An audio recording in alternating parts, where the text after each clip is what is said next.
of it, because it does affect the other side so drastically. So I have some baskets that kind of represents that. Um, and then we'll do like some questions and answers and discussions, and kind of go with the flow. Okay. So the first thing I always like to talk about is medication. Or let's start with chronic illnesses. Chronic illnesses such as like diabetes, um, high blood pressure. Mr. Eddie was just talking about is a prime example that we get prescribed medications and we don't take them, or we don't like the side effects. Especially for African Americans, a lot of medications have a lot of side effects. For us, that they don't have for other people. Um, and so it is important that when we do have these different illnesses, diabetes, high blood pressure, um, chronic liver disease, um, chronic pain, right? That we monitor the medications that we're taking, that we're asking what are the side effects, what should I expect, how long should this take to work, right? And if it's not working, in a few weeks, what else can I do?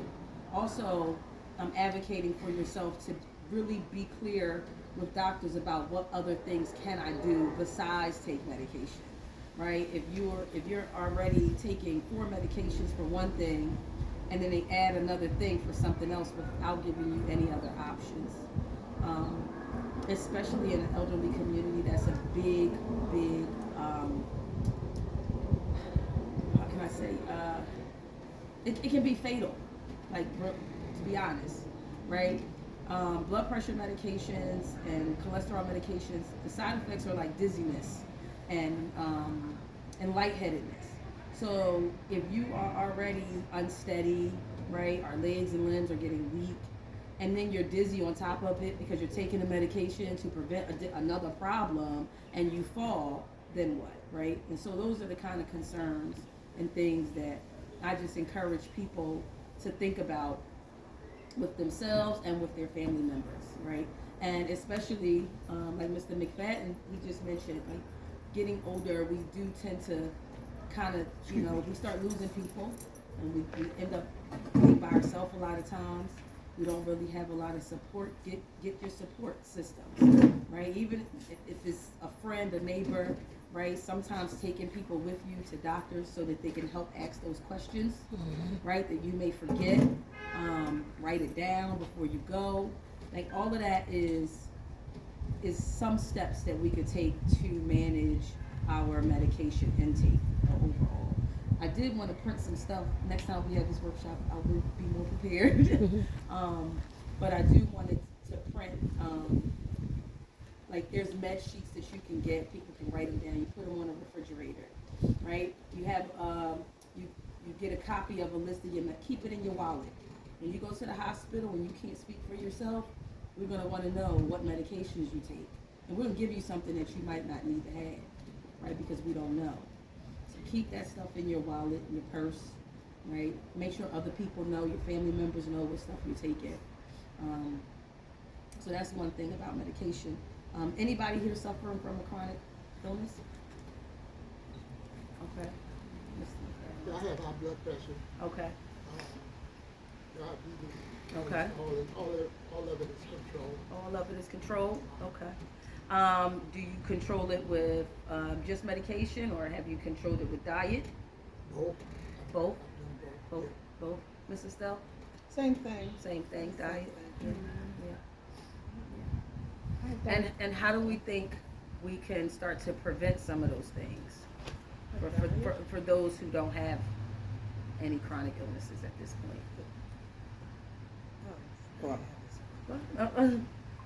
you can tell us. You have the experience, right? Yeah, diet and exercises. I did go to a pre-diabetic workshop. Okay. Which, it tells you some of the things that you should and should not eat, or if you want to have like soda, which I'm not a soda drinker, but a juice or something like that, you can get that sparkling water or something. Absolutely. And do half and half, and that way it'll take away some of those things. But there are quite a few things if you are really, persistent about it or consistent, you can stave it off for some time. And that's one thing that I've kind of noticed that the healthcare system is getting away from like telling people or encouraging people and pushing people to change their diets.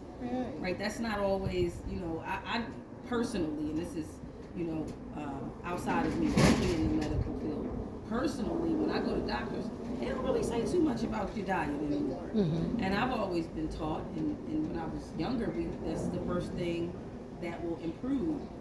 But I think we are so uncompliant, what we call non-compliant is what we use in the medical field.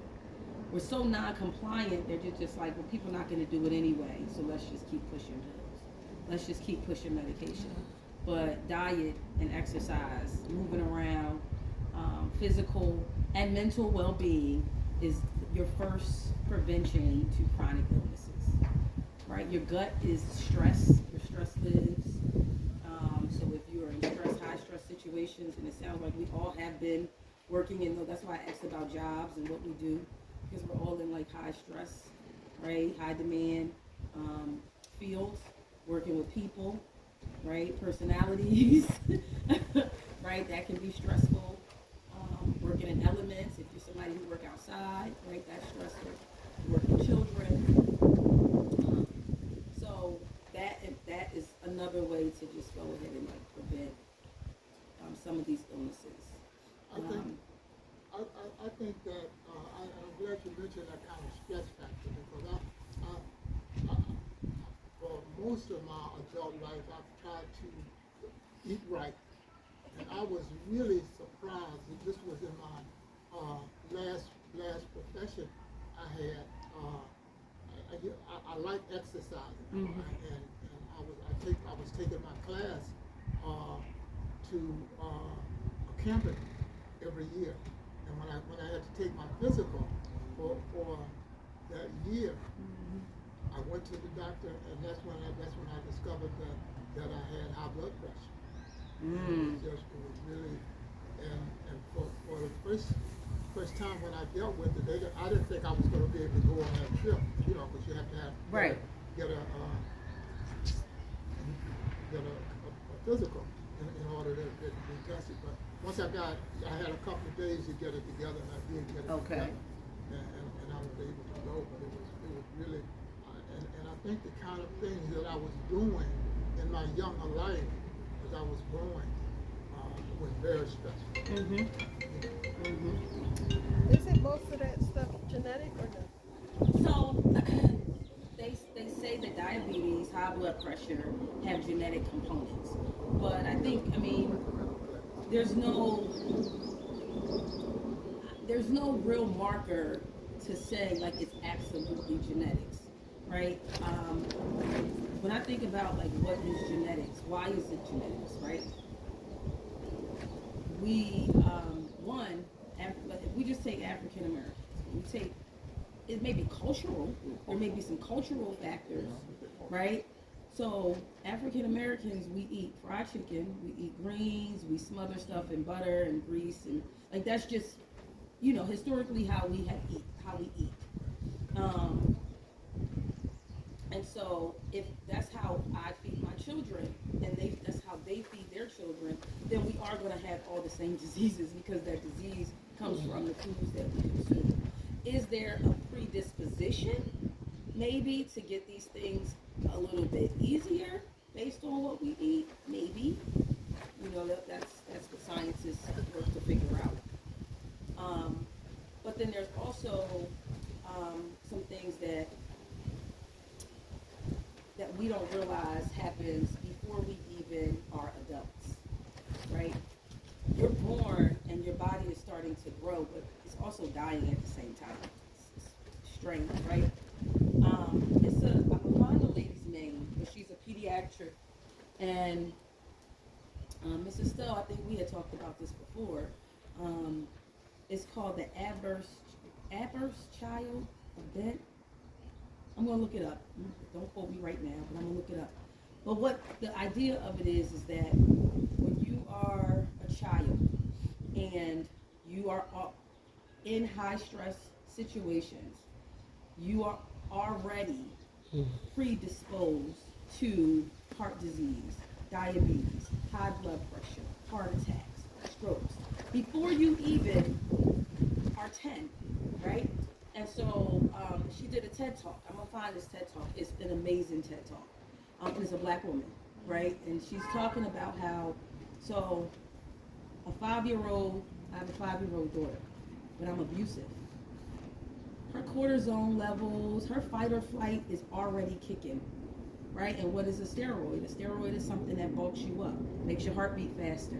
Your heart shouldn't be overworked at 5, at 10. So by the time she's 14, she is already predisposed, like all of the chemicals and hormones of being an abused, stressed child has already affected her medical conditions as an adult.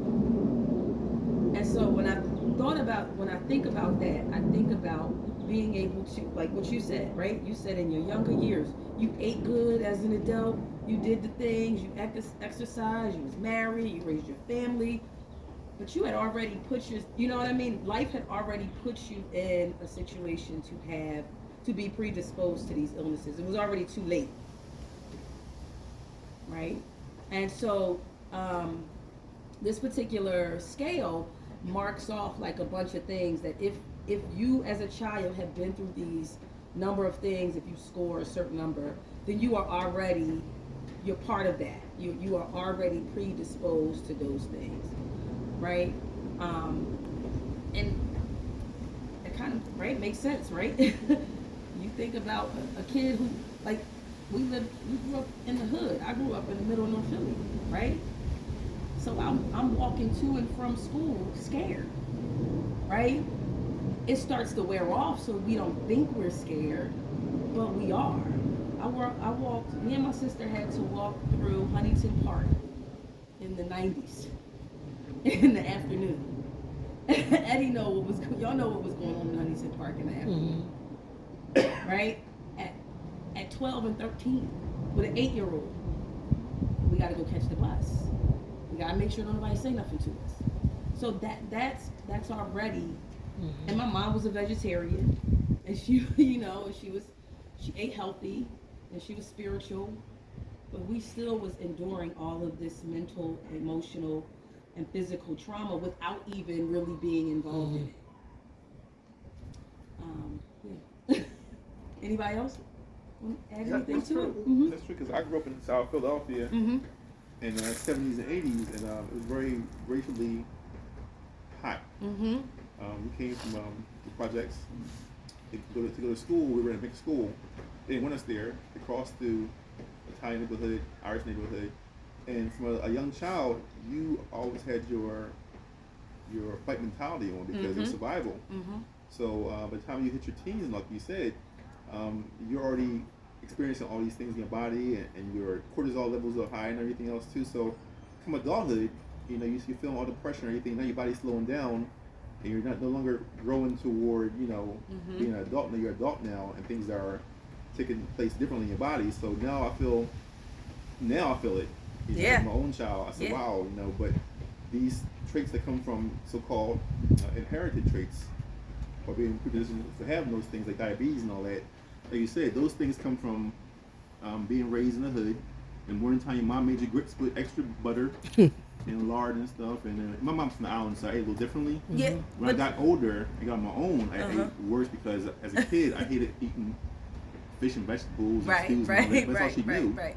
I said, when I get my own job, I'm getting Captain Crunch, I'm getting chicken. You get all that. But you realize now that, she did what was right. But I feel it now because now I have a passion or I have a craving for sugars and fats and buffets. Not the buffet, Yeah. But those things, you can tell I can't eat the buffet and go home now and feel productive. And I want to go home and crash. That's it. And so having a child, it's like I have to kind of make sure that I don't pass it on to her because she'll follow what I do. Absolutely. And we both crash on the couch watching TV and chips and stuff. So it's a breaking the cycle of what sometimes people say, well, you're black and you did what you inherited. But we pass on, even through our DNA, when you have children, you pass it on to your child. So I think that a lot of things, sometimes stereotypes, like community, is more a pass-on thing than actual inherit. Absolutely. Yeah. One of the things that I learned a good while ago was one of the community civil rights organizations that I was a part of, we developed a pamphlet. And we really began to learn, like you're helping us today, and we had this one pamphlet, it was called Our Health is Up to Us. And the more you get involved in the health profession and knowing that your health is up to us, up to you, up to that particular person, it makes a major difference. And I tried my very best at Beaver Middle School. That's where I taught school here in Philadelphia. Beaver, I was showing in my health classes to make sure that my students got the message that they had to take responsibility for their health, because no one else really on a consistent basis will help you with that. One of the interesting things that happened to me before my wife passed, she went in the hospital in October the 10th. But when she went to the hospital, I went to the hospital too. It was a very unusual situation. I stayed with her from in the hospital. All I needed was the influence that I talked to doctors about. That I didn't want to go with. I didn't want to go home. I wasn't going home, and they were able to accommodate me with that. So and those were some of the best months of my wife and myself's life. Wow. Really, just being there to share that experience and see that everybody that was in the hospital and the rehabilitation center was able to do what they were supposed to do. Because whatever I saw that didn't make sense, I was able to confront them and get some help and get results. So it really paid off. That's awesome. Do you think with everything you just said, do you think that's why a lot of children are overdeveloped for their age, like you see it? Without having research and just my own opinion, I want to make sure I say that because I'm not a BSN nurse, so I don't have research under my belt. I think so. Yeah, I read a good article in Time Magazine about like 7-8 years ago.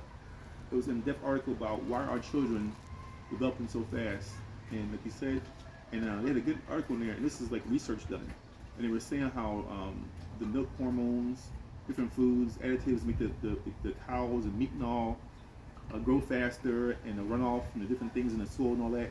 And they show how in certain towns, little girls and boys developing so fast. And it was linked back to where the chicken they were raising, all these hormones in it, cows, milk and stuff. So, again, it's one thing too. I've seen it myself. Kids these days are going from like 5 to like 12, and I'm like, her school. He's like, man, these kids, when I was in school, we all tiny and skinny and all. These kids are like giant, but the food we eat and what we drink and consume and eat, is part of it. And then the medication's done too. They're fast giving kid medication based on, I'm not saying all around, but sometimes the child has a certain problem, and it's like all these medications are thrown to the child as far as researching what the actual problem really is. Their diet. Yeah, exactly. Their diet. Yeah, the thing about that is that the food that is the worst for you is the cheapest. And the ones that's really good for you, they're more expensive. So you're going for, you need to eat. You can't always, afford to buy organic this. So you're eating a lot of stuff that you wouldn't normally eat if you Don't forget too, the corner stores are hard to find. There's one corner store here, one corner store a few blocks away. Now in the morning time, the kids go to every corner store in the morning time, and their breakfast is Cheetos, soda, a half of gummy bears, a half a hoagie. So that should start from in the morning time, so you can see the cycle. Yeah. Yeah, that food is cheap. It costs money to be healthy. It costs money to take care of yourself. It costs money to go to the doctors. It costs, that's pretty much the common denominator. It costs money. If you want to save your life, it costs money. And bringing it full circle, marginalized communities, poor communities, urban communities don't have the resources to be able to not go to the corner store. There's not a Whole Foods in their neighborhood. You know what I mean? And so if we put all of that together, the household is in a little bit of disarray, right? Because mom is working or dad is stressed or whatever, right? That's a real thing, right? mom is alcoholic, or maybe not alcoholic, maybe just rough, Overworked. just Just overworked. overworked, underpaid, right? Got 3, 4 kids, can't really handle all of them, right? So that's, you got that. Then I can't give my kids good food, right? Because I can't afford to. And so, and we live in a neighborhood where my kids are like scared, or not really scared, but building up all this tough skin. Why do I build up all this tough skin, right? What kind of work does that take to do inside, internally? What kind of work is that? We put all of that together, and now, like you said, we're 35, trying to slow down. 40, we got a career, right? We're trying to settle down, but nope, my knees hurt, right? Now my back hurt, my head hurt, right? Now I got anxiety because now I think my kids gonna go through the same stuff I'm going through, like all of that, and then here we go, we find you in the ER. Here you go in the ER. And we're going to say, Mr. McFadden, what brought you in today, right? I've been having this chest pain. But I've been eating good. How you eat? I eat good. You take any medication? No, I'm healthy. I did nothing. No, I eat vegetables, and I'm a vegetarian. Just been hurting though. What kind of work you do? They're not going to ask you that. Any stress? Well, I don't think so. But they don't know that Mr. McFadden lived in a rough neighborhood his whole life. That Mr. McFadden had times where he couldn't pay his rent and take care of his kids, so they had to go move and stay with somebody else. They don't know all of that, right? So they're going to say, oh, well, it's hereditary. Give him a pill and send him on his way. They're not going to go into the side effects. They're not going to say stand up slow when you take this medication. They're not going to say this might mess with your body a little bit, so come back if you, let me know how it's doing in a couple of weeks. Unless you get a good doctor. I won't say it's all bad, unless you get a real good doctor. And I think also what's very important is the collective approach. So we don't have a collective approach to move forward. It's all about you. You're left by yourself, just your family. Mm-hmm. And I just think that we don't have enough faith in taking care of ourselves and helping others that make this so difficult. That we really do need to learn more about community like yourself and how it's best to have other people.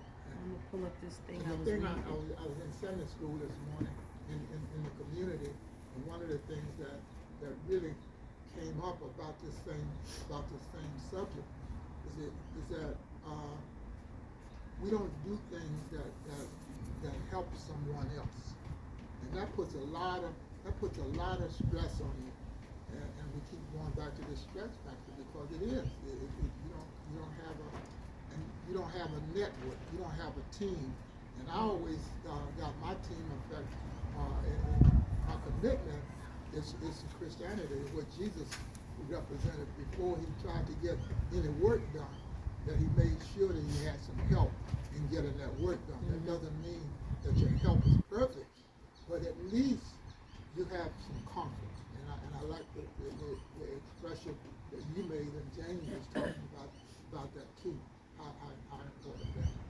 Yeah, I think that's kind of what I wanted to pull all of this full circle, is that health and wellness is, I read this earlier when I was trying to prepare. I looked 4 key things, and I saw this and I was like, this is exactly the point that I would like to make sure that we leave here today with.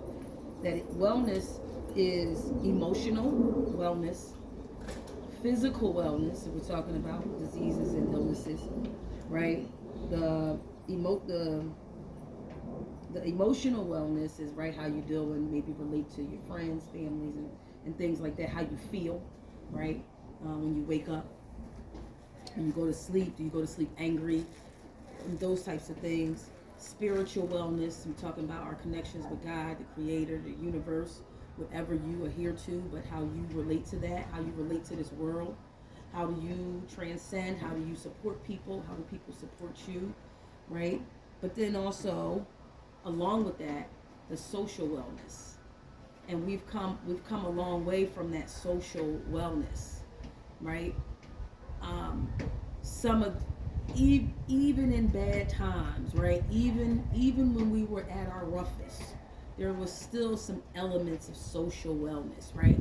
So I can remember, I'm almost 50, so I can remember, a little bit of gangs, a little bit of, roughness in the neighborhood, but kids was off limits. So there was still a level of, not saying that was good at by any means, but I'm just speaking to the shift of social wellness, right? Older people was off limits. Pregnant women was off limits. You don't touch. If we thugging, we thugging, right? This is, oh, you killed an innocent person. Oh, you There's a code. There's a code of conduct because we have some social. We still, we know we doing bad, but we want our social wellness to stay where it is. So I think about things like that. Like we've lost a lot of that. My daughter, who just turned 25, who I was just talking about, she talks to me a lot about how her generation has like no concept of community at all. They think they do, but they don't. She's somebody who is a little detached from social media. She's not full invested, full in. She's still got a little old school in her, even though she's 25. So she does speak to me a lot about she just feels so lonely in this world where they got access to everything, but she still feels so lonely.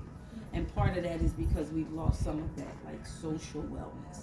And so with all four of those elements that we've kind of like weaved in and out of talking today and talking here is that they are all important. And that's what I'll go back to where I work at Kensington. And then you guys can ask some questions about that. And I'll go into like the ER versus primary care and urgent care, right? The ER is supposed to be if you're about to die. That's our job. Our job is to make sure that you are not dying, right?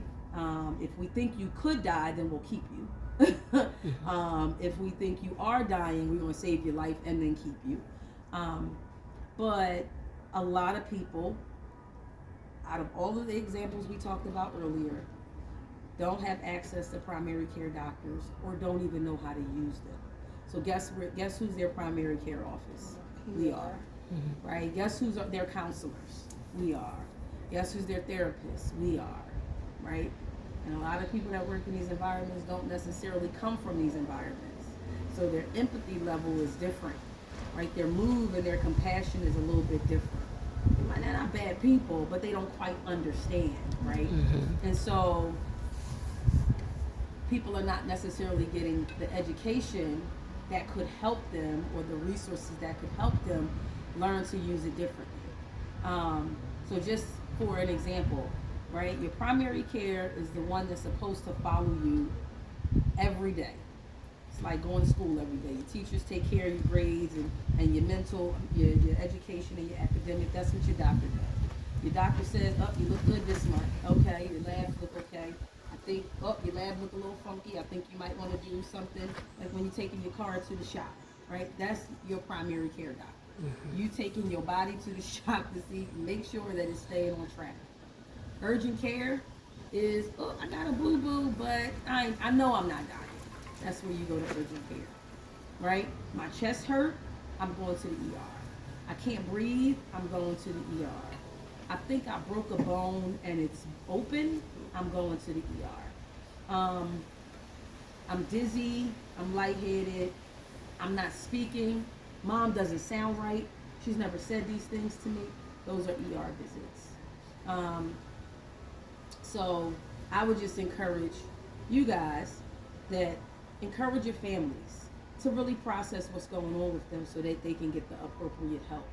Because the other thing is when you come to the ER and it's not an emergency and you feel like it should be treated as an emergency, you leave the ER with lost faith in the healthcare system. You leave unsatisfied, right? You leave hurt and feeling like you're just not getting help. And we can help, like Mr. McFadden said, I really like that. We are in more control of our health than we know. And our mental well-being than we know. So if we go to the right places to get the right type of help, then we won't find ourselves frustrated at people for not helping us when that's not necessarily the appropriate environment. Does that make sense? Yeah, I think a lot of people don't know it's inappropriate. You know, like you talk about common sense, and common sense. It's not. It's not. It's not a, you know, It's not. like It's you not. know, like a different- People don't know.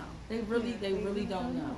And I've learned that so much by working in the ER. So like at Episcopal, the population that I serve is homeless, chronically homeless, addicts, and mental health.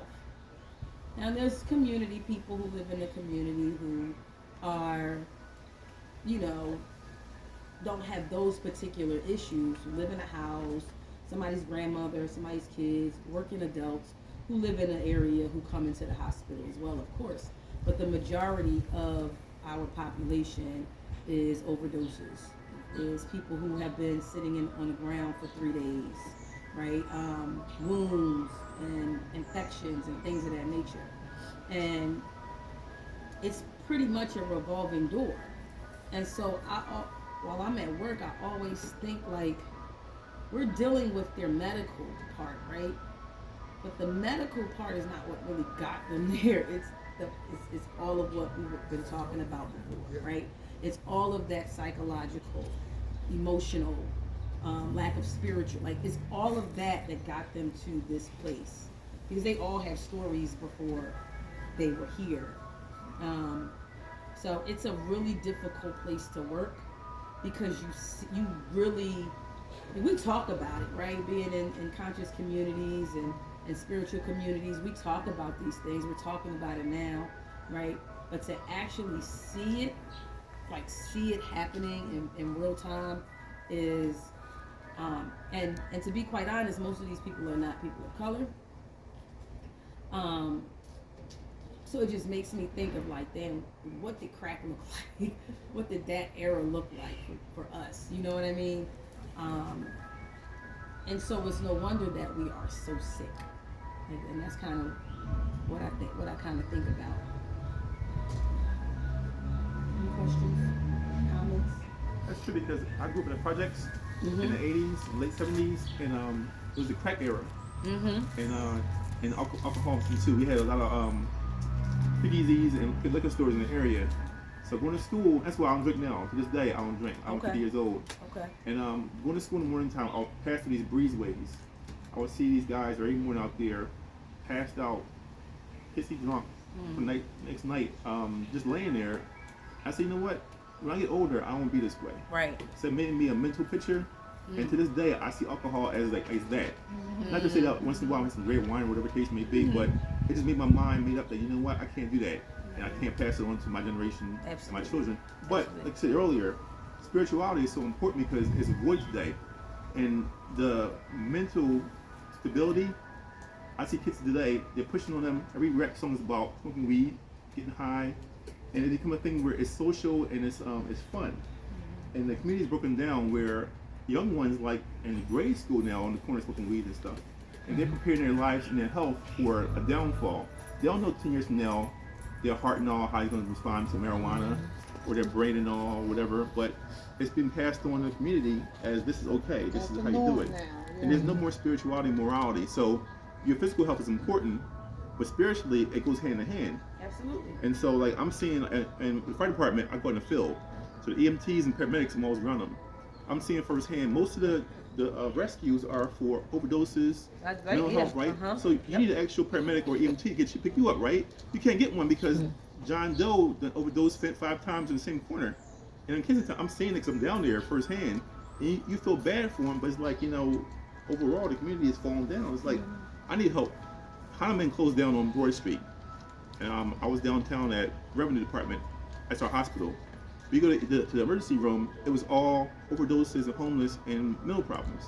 So I'm waiting in line for like 2 hours because 500 people here, they overdosed on drugs. I'm like, my arm is almost hanging off. But I'm in line because I'm a little mad a little bit, and I shouldn't be because they're people too. But you're seeing you train people like yourself, the RNs, doctors and all, they're all tied up with all these other things. So there's a whole chain of like, you know, things going on. Mm-hmm. Yeah. But that's that's a very, very accurate example. That's my day. My day is, I'm not, so there's a couple of different types of nurses in the ER, a triage nurse and a charge nurse. The triage nurse gives the severity, evaluates the patient and say, how sick is this patient? Charge nurse usually is the person that directs traffic. Like, okay, it's this room is empty, put this patient in this room. Oh, you got this patient is super severe, put this patient in that room. Oh, this patient is a quick, okay, get that patient to this person, and that person can take it. And so that's pretty much what they're doing. They're playing chess and checkers to move around people in hopes to get people in and out as quick, but it is tied up with overdoses. We could have 3-4 overdoses in a row. But grandma been sitting out in the waiting room for 3 hours and 2 hours because her chest hurt, but these overdoses technically are more severe because grandma is talking. They're not, and it can be frustrating for staff. It can be, frustrating for patients waiting mostly, right? Because you're sitting there like, what's taking so long, right? We don't understand. I remember I went to Temple for myself and a couple of years ago, and I was sitting in there for about 5 or 6 hours, and because I know the system, I was okay with that because I know the system. I know I'm gonna go, I'm gonna wait. But the lady came out, the nurse came out and was like, listen, we just got 3 GSWs. Y'all, nobody's getting seen no time soon. I was like, yeah, I'm gonna go home. GSW, what did that mean? Gunshot. So they got 3. They had 3 at one time. So everybody that had already been waiting for 5-6 hours, we not getting back there. How can we? Yeah. Right? How can we? And it's not for the patient. That's not for you to understand necessarily, but that's really the reality. Which, going back, is why it is important to know or to help educate people on how to use the ER so that they're not unnecessarily sitting in an ER for 5 hours, right? Now, urgent care. Can someone go to urgent care with chest pains, or would you recommend just going to emergency? I would recommend just going to the emergency room. Most of the time, an urgent care is going to send you to the ER anyway. We get a lot of cases of that where people go to the urgent care thinking, right, it's not really that big of a deal. But there's key words, right? Chest pain, shortness of breath, lightheadedness, falls. Those types of things are always emergencies, right? They're always emergencies because those are things that we have to rule out something serious, right? So if you go to your primary care, so let's say, and by no means am I advocating if you have chest pains to go to your primary care, right? But let's say you have an appointment and you go to your doctor, you tell your doctor, I have been having chest pain, right? You happen to say that. Now he or she may say, all right, well, I'm going to schedule you to get an EKG. Or he can evaluate, well, how long have you been? Well, let me get some blood work, right? So the doctor could manage that in that way. Or you've been having shortness of breath. Your primary care can direct you as to where to go if they think that it's serious. But if you have asthma and you've been short of breath and you went to your doctor and you told your doctor, you know what, my pump has not been working, they're going to change your medication. So those types of things, and those are more preventive stuff. Those are things that happen before the emergency, right? The emergency is I'm short of breath. You got to go to the hospital because we don't know if your lungs are closing, if your throat is closing, or what. So you have to go.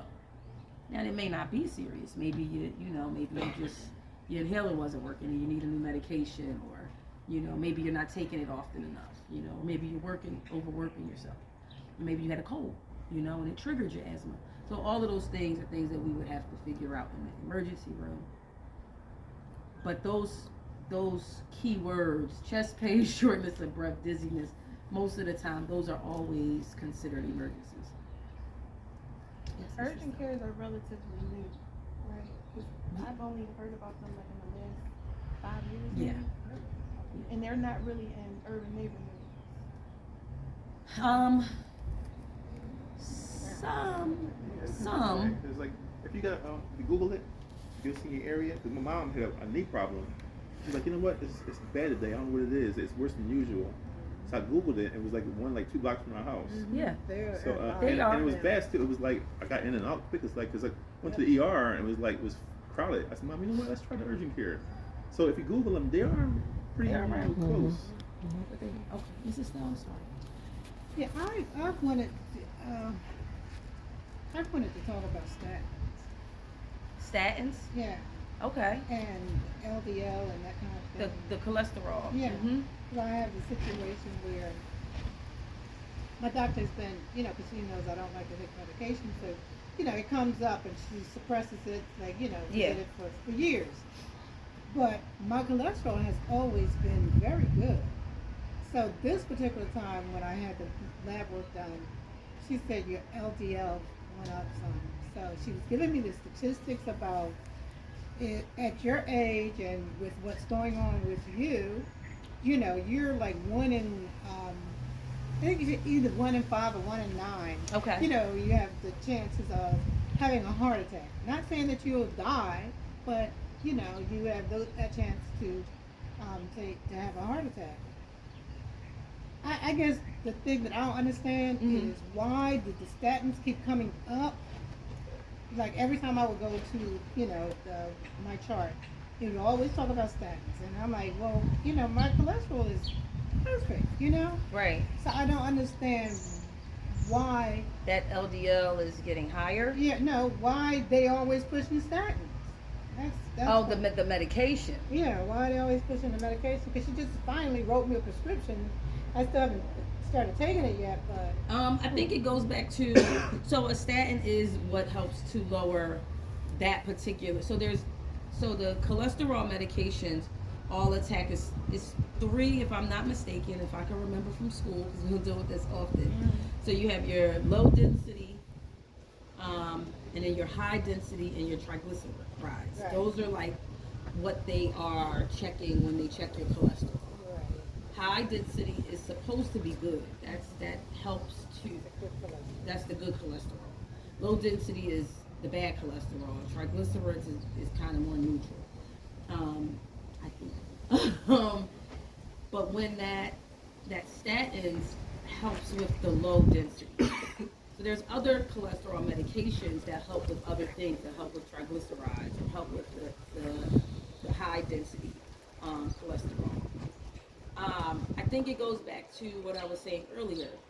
I wonder what foods you could eat that could help lower that, you know what I mean? Get that low density down.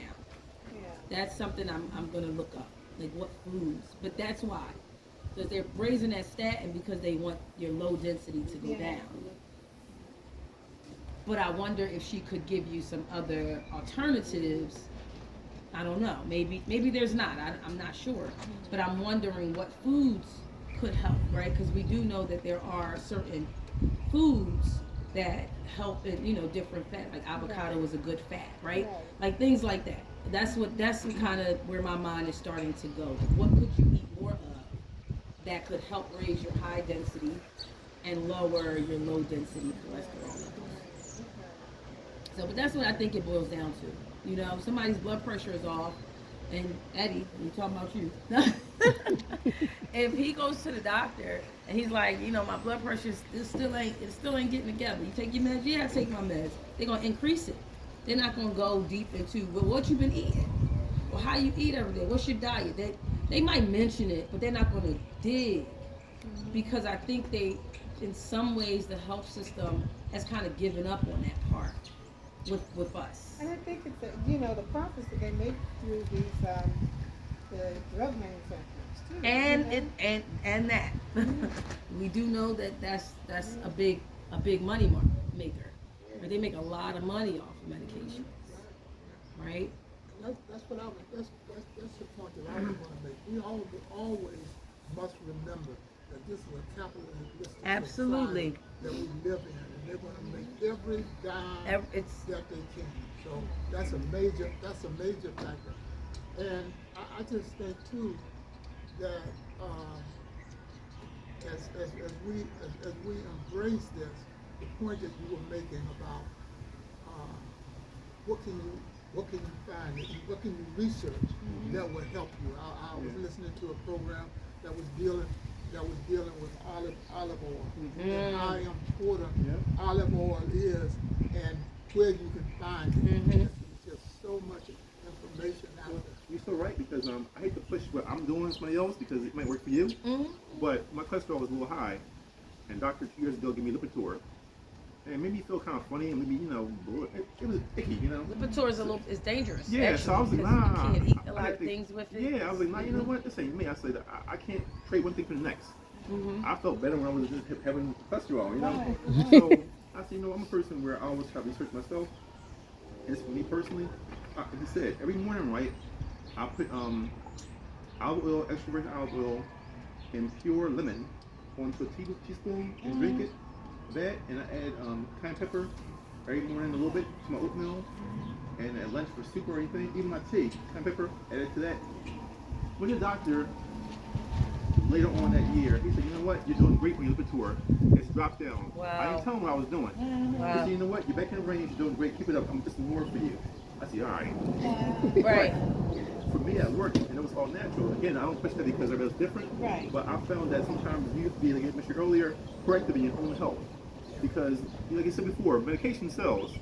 I bought something I had prescribed to me, it was $40 a bottle. I'm like, man, that's crazy, Like, who can afford that? But some things you need, of course. But some things, like, I'll say, you know what, I can get this in control. Let me try something different, try something natural. And I don't push that anybody else, but for myself personally, Right. it's worked. And in life, some things I need to take medication-wise. Right. But I don't want to keep having my whole shelf, 80 prescriptions myself. It's like I'm figuring out what's next and what's all that. I cut back a little bit on what I can take and still be productive, Yeah. Why do Tell you, you something, take another, go ahead, man. no, I was just gonna ask, why do you think people aren't strong enough to control what they eat, knowing that it changes, that it's better for them? Oh gosh, we gonna go there. We going there? And the taste and, I mean,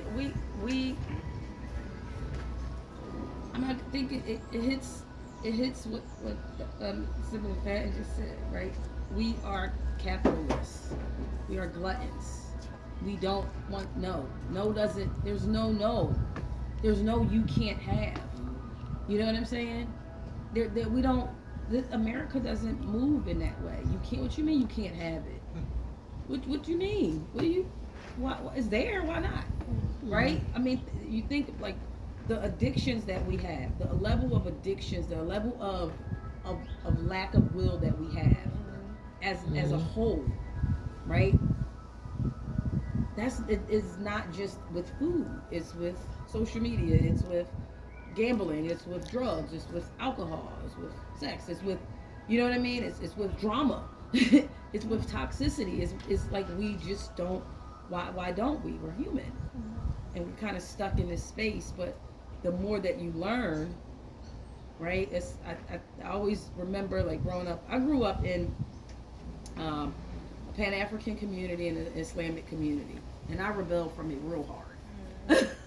Like real hard. Like I was like that. Like what? Soon as I'ma get me some bacon. That was me. What? My mom didn't eat beef. I can't wait to get a cheesesteak. I could remember the first time I bought my own cheesesteak. You know what I mean? I could remember leaving school and putting on, taking my kima off and tucking it in my bag. Oh, I rebelled very hard. The only thing that saved me, I think, is because I was the oldest. So I still had a lot of responsibilities that kept me still. You know what I mean? But, I missed my point. Where was I going? While you're thinking, I just want to say the power of advertisement. The society now is filled with advertisement. You just want to go out and get it. My oldest granddaughter is a pharmacist. She works out in Arizona, and I rely on whatever help I could get. So I was concerned about 3 years ago when we were getting older. So I see this advertisement about can't think of the word now, predicate. That's your mind, because I'm at that level. So I called my granddaughter and I said to her, you're going to have to investigate this predicament for me because I just want to go right now and get some of this predicament because I got to do something for my mom. So she said she investigated and said no. She said no. I said, well, you got to find me something that I got to be taking. I must take some responsibility for my mom. And she researched it, and I started taking selenium. I go to the health store and get my selenium, and it seems to be working. That's all I. When you said mine, what you were forgetting things? Or? Well, yeah, forgetting things, and I know 85 it helps you. But I know people much younger having the same. Oh yeah, I'm 85. Going Yeah. Hey, wow. Yeah. So I mean, taking care of yourself does work. It does work. It works. I had my granddaughter laughing. I told her the other day that I said I think I'm gonna have to increase the dose of this selenium. I think I'm gonna need two doses. She said, no, it's working. But I'm saying that to say these advertisements, how they affect you in taking care of yourself. If you ever see that advertisement, it almost makes you just want to get up right now. Maybe I'm saying that because I'm up in age, but I sure want to go out but I tend to investigate stuff to see, and there are other alternatives. That's what I'm really saying. That there are alternatives to the advertisements that they pump on us. And one of the things that I think is on all of our minds now is November the 5th. November the 5th. Oh gosh. is coming up, and we're gonna have to make some hard choices. There's just no question about it because everything is about economics. Really about economics. And going back to what I got my train of thought. Going back to why don't we take care of these things, knowing that it's beneficial. Along with the fact that we are a society that we don't want to, we don't have to, we don't want to, and I'm okay today, right? We don't get scared until we get scared, right? Right? Nothing is real until it's real, right? And then you want somebody to save you, right? The other thing is that what we say in what I was taught in nursing school and why I think some of the doctors or the healthcare system maybe don't push other health alternatives, non-pharmacological alternatives, is because we don't understand the risk versus the benefit of things, right?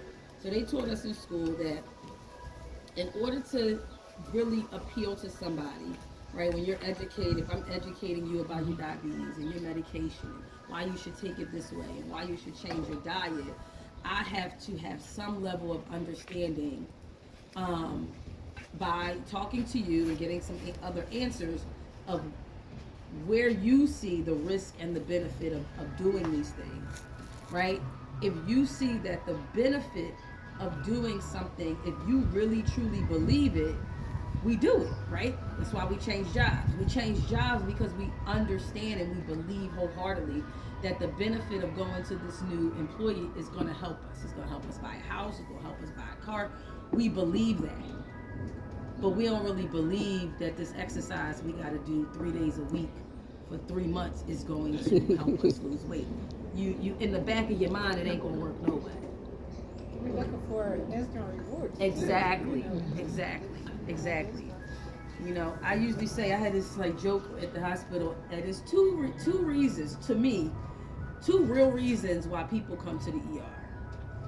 Now, of course, they're medical reasons, yes, but 2 reasons, because we're impatient and we're scared, and that can go on 2 ends, right? If you are really sick and you really have an emergency, you want something done now, which is impatience, right? And you're scared. On the flip side, there ain't nothing wrong with you. but you still impatient because you want answers right now. You want somebody to tell you right now that ain't nothing wrong with you because you scared out your mind that something is wrong with you. So I always say it's two for me, it's two real diagnoses. People are impatient, they want answers right now, and they scared. Because you'll have people, and I say that to say, I'll have gentlemen like Mr. McFadden, 80-some years old, and they being dragged in by people. They being dragged in. They ain't not impatient and they ain't scared. They leave me alone. You get what I'm saying? Leave me alone, right? They not impatient or scared. They not there ain't no urgency. I'm okay. Yeah, my head been hurting for a week, but I took some stuff and I'm good. I got God on my side. I'm not scared. You get what I'm saying? So that's kind of my own little assessment, and kind of joke that I say in the ER. Like we all have that level, right? We all get scared, and we all want answers now.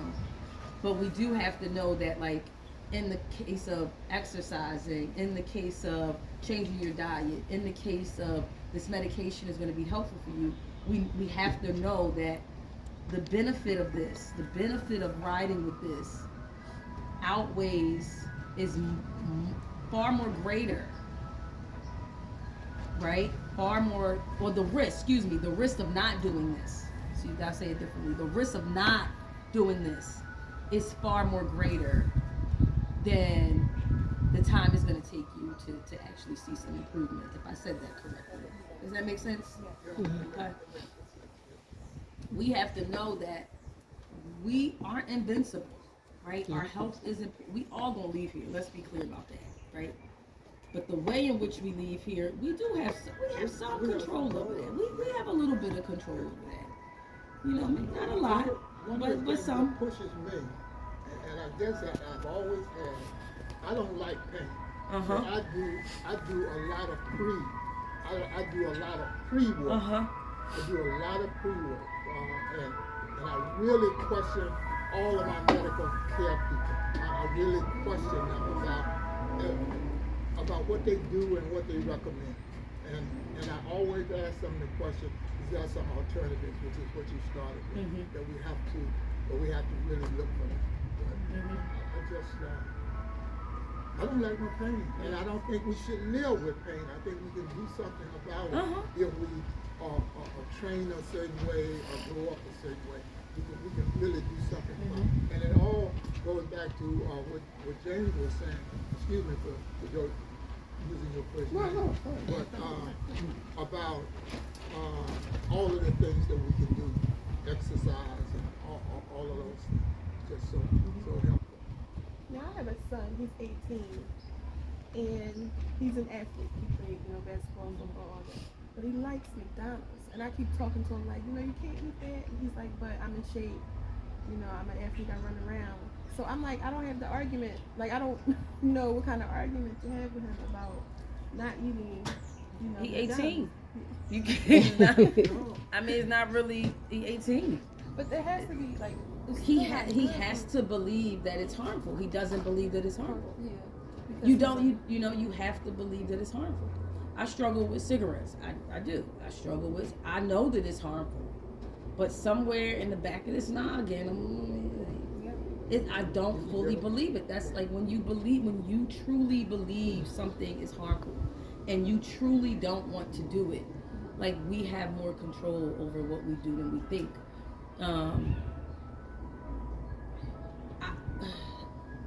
I think it goes back to our spiritual, emotional, social, and physical well-being is all tied in together. If one is unhealthy, the other's going to be unhealthy, right? If you're Mr. Softy truck, you see what I'm saying? It's calling, right? It's calling.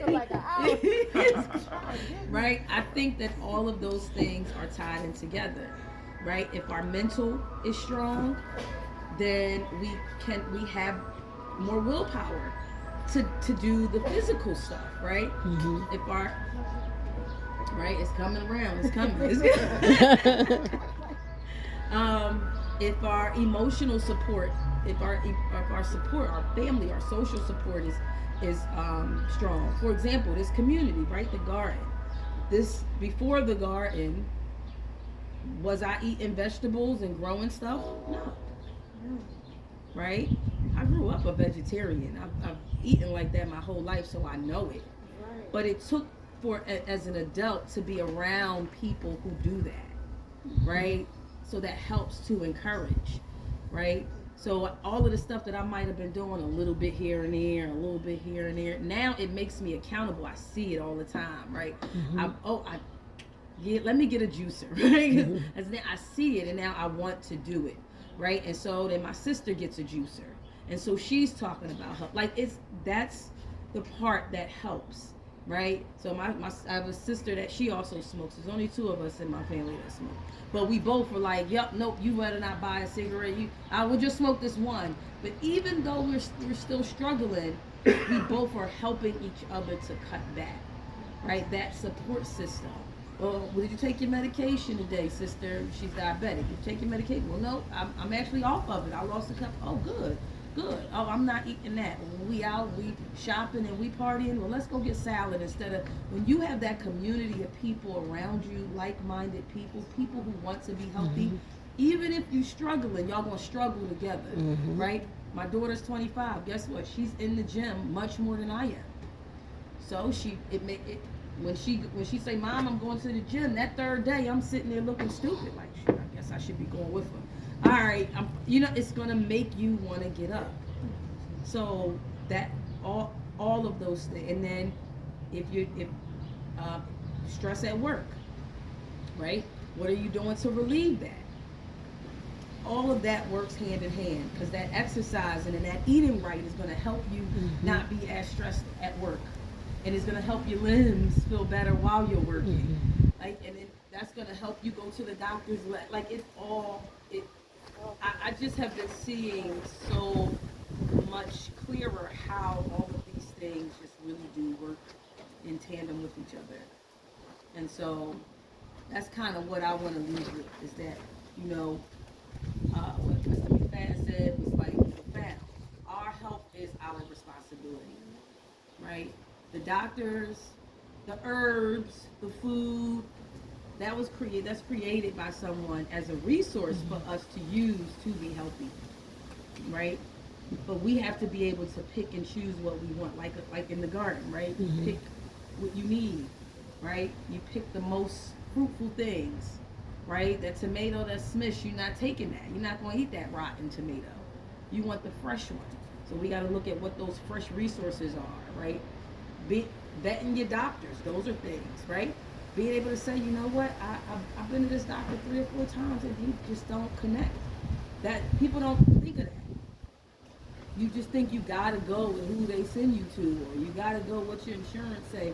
No, you can switch primary cares anytime and every time you don't feel like you're being heard, right?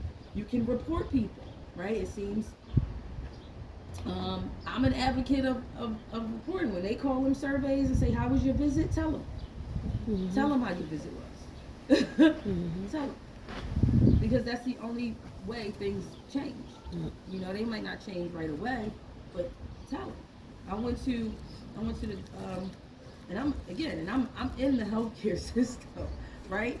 If somebody says to me, I don't like how you take care of me, I want to talk to your manager. I give them my name, my whole name, my whole name and the number. Here, it's your right. You're the patient. You have every right to say what you didn't like about the care you got today. I went to get an ultrasound, and I had to get an internal and an external ultrasound. I'm not necessarily a modest person. I work in healthcare. I look at naked bodies all day. So I have a non-modest thought process. No big deal, right? However, in this room, it was these men in suits, while I'm on the ultrasound table, just keep coming in willy-nilly.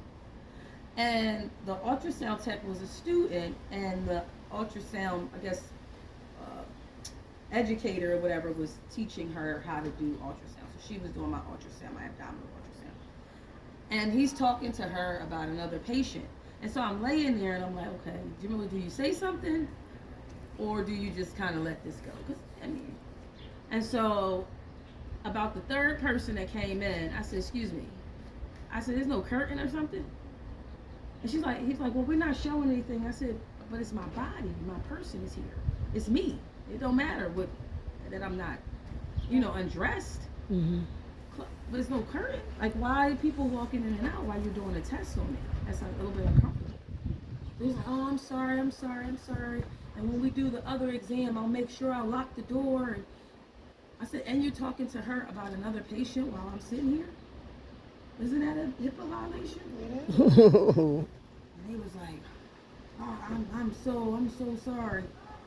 But why did it take for me to say that? Like, you forgot that I was a person laying here.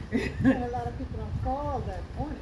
And a lot of people don't call, because that's common practice. The fact that that was common practice. Yes. That wasn't a fluke. That was how it is. And then if they need to lock the door, they will. But that's common practice. So I say all that to say is that being as though your health is your responsibility, advocating for yourself and your family is also your responsibility. Advocate for your families, right? Advocate for yourself. If something doesn't feel right, it probably is not, right? But the only way you can figure that out is if you ask questions and you advocate. I'll give you another example. And these are things that I'm very candid about. So a lot of times as a nurse, right, it is frustrating when you're caring for someone and you got family member kind of like on your back a little bit, they're watching everything you do. I personally don't mind because I am that family member. I'm a little bit crazy when it comes to my loved ones. Probably because I've been in healthcare so long. So I am the advocate. I am the person sitting in the room, right? I'm not gonna hound you. I'm not gonna be disrespectful, but I want to know what's going on with my mom. I want to know what's going on with my sister. I want to know what's going on with my daughter and my nephew. Right? My nephew has been battling with leukemia for a year. Another example. This is the importance. Not trying to invoke trauma, but just really honing in on how we have to advocate for ourselves. That is one of the most important things in healthcare. He was sick, and he's gonna get sick, right? That's part of the disease. But he couldn't breathe, and so while he was admitted in the hospital, we were sitting in the hospital. We say he can't breathe. Don't you think he needs some oxygen? They put him on oxygen. That's still not helping. They put him on all these oxygen machines and all of this. Like, yeah, he's struggling a little bit. Now, because I'm an ER nurse, I know what's coming next, right? I know that if he doesn't improve, he's going to be on a breathing tube. So, knowing that, I asked the doctors. I'm also one of his emergency contacts. My sisters, and Gloria knows my sisters. You met my sisters, I think, Mrs. Stell.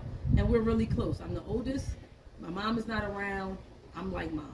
They don't always like it, but that's who I am, right? And so I'm also his other person, right? The doctors can talk to me. I can talk to them. No questions asked. So I talked to the doctors and I said, can we schedule this? Because now we might have to intubate him. But can we schedule it? Is it a way that this can happen? And he was like, oh, I don't think he's gonna need that. I said, but he can't breathe. Like, I know you're a nurse. I know you're a nurse, and I know you work with adults, and kids are more resilient. He'll be fine. That very next morning, they was emergently intubating him. My sister was by herself at the hospital by herself. It took me 10 minutes to get there, but I was, you know what I mean? She called me crying. The doctor's on the phone saying, Miss Harrison, I'm so sorry, but this has to happen right now. Right? I was mortified. Because I thought that I was advocating, and even in the advocating, they still didn't do fully right by him, right? He's fine, healthy. He's a beautiful, hair's grown back. He's doing real good, right? Still going through treatment. But that, to me, those are the scary parts, is that even when you advocate you may not get the results you want. But if you don't ever try, right? Because what came out of that is the doctor that did take care of him was very apologetic. The doctor that did do that understood our frustration. She talked to us. She was patient with us.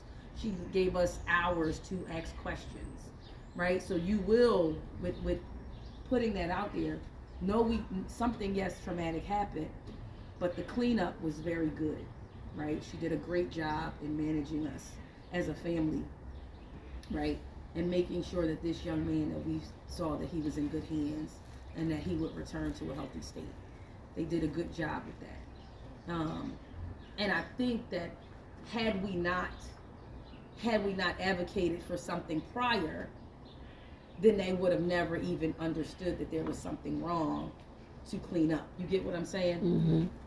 If I would have never said that and it just happened, then they would have just been like, oh, well, it happened, and that's, sorry it happened, but we just had to do it. But they understood that there was a mistake. They understood that. So, any more questions or concerns before I start showing what's